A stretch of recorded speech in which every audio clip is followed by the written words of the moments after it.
Well, my slick's flat. It's kind of one of those things nobody ever talks about. It does have a tube in it, remember? I just mounted them up not long ago. I think I've been to the racetrack once with the car so far.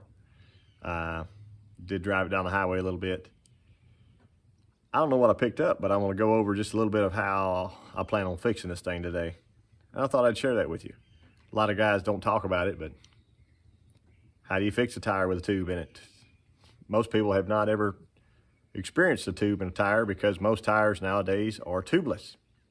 I used to work at a service station for about 10 years from, I don't know, whenever I was about 15 to 23 or 22, just in the summers and stuff between school. And I patched a lot of tires, I patched a lot of tubes, stuff like that. So let's get this thing fixed. I know what you're thinking. Your very first instinct is to put your air chuck on and air the sucker up. But that's normally a bad idea in this situation. Reason being, if the tire has a nail or something stuck in it and it just went flat, it's all the way down on the ground, you air it back up, it could have pulled that tube away from the wall. You air it back up, it's going to put another hole right beside your other hole in your tube, if there's something in the tire. Best case scenario, it'll be my valve core leaking. So in order to check that, I do need to air it up. But before I air it up, let's jack it up. Now I got her jacked up. I'm gonna go ahead and unscrew out of here that center valve stem. See if any air wants to go back into it. See it moving? There we go. So it's just kind of a no pressure situation inside there now. I'll screw it in so I don't lose it. My next step is going to be, I'm going to, pretty sure the car's in neutral. Yeah, there we go. I'm going to set my camera up and kind of lay down and just look and see if I can see anything in the tire. If I can't see anything in the tire, I'm going to go ahead and air her up and put some soap on that valve core. Just be sure the core's not leaking. I did have to let some air out of the tires last time I went to the races, so maybe it's just an old valve core or something that was in this tube. I don't know. But let me set you up and we'll roll around and look at it real quick. There we are. So, pretty straightforward. You're just looking for metal, looking for, in my case, it'll probably be a little piece of wire from cleaning up Ford parts that were real greasy. That'll be great. Any big splits, there's a small thing there, but nothing major. I just kind of take it one patch at a time, 6 or 8 inches wide.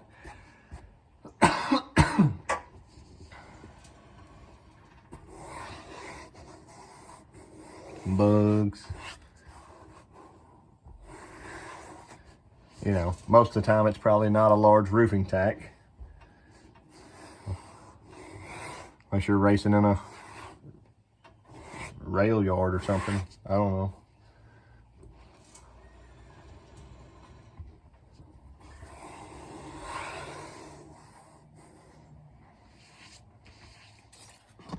Here's what that looks like. A little further out. I'm not seeing any wire or anything hanging out, so that's a good sign so far.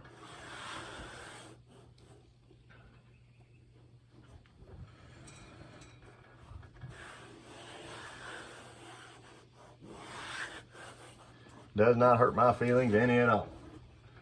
So there's back around to that little split.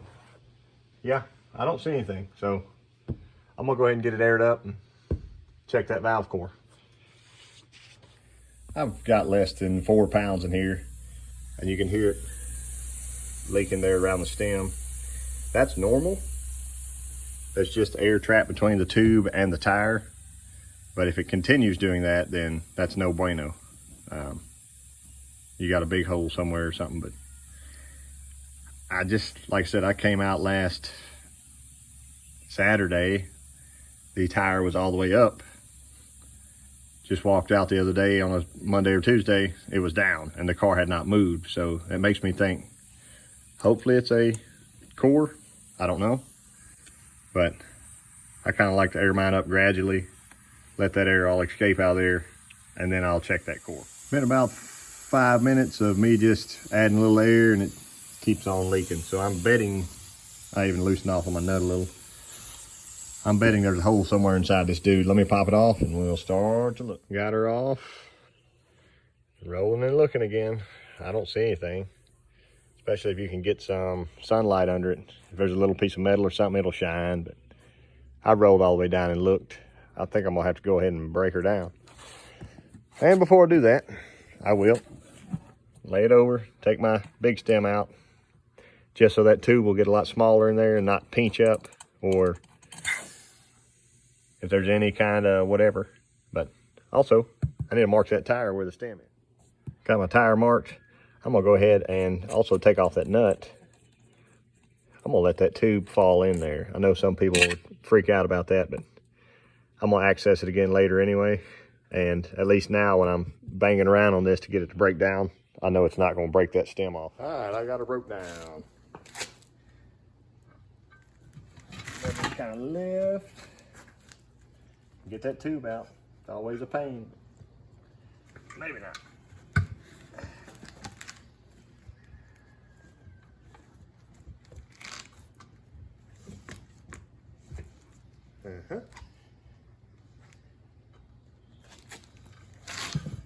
Oh, that ain't good.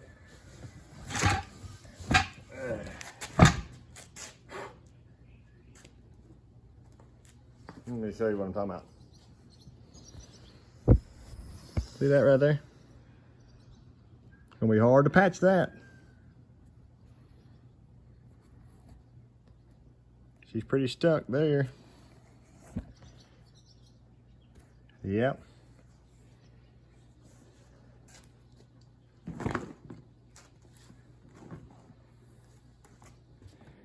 So we got two options of how this happened. One, it's a faulty tube manufacturer. That's probably not it. I'll tell you what probably most likely happened. See these holes right there in this wheel? They're made to have screws, and the screws keep the tire from twisting on the wheel. And when it keeps the tire from twisting on the wheel, it keeps the tube from ripping out of the valve stem of the tube, whatever you want to call that. But what's the moral of the story? I got to buy a new tube, and I got to put my screws back in my wheels. I didn't realize I had that much torque.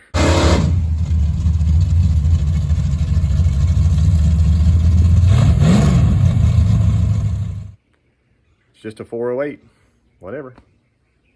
Thank y'all for watching. I'll catch you next time.